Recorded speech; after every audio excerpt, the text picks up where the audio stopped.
Oh, I see. Do you also have a fever or sore throat? Just a little fever, but not so good. Alright, have you taken any medicine for it?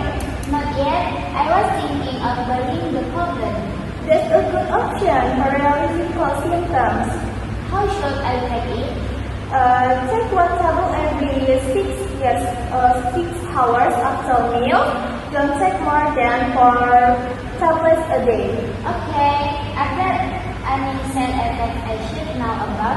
It may cause drowsiness, so avoid drinking or operation medicine. Understand? Can I take it with coffee? It's better not to.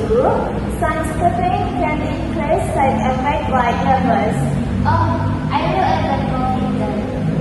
Also, don't take other medicine containing paracetamol while using the cold. But can I give it to my younger sister too?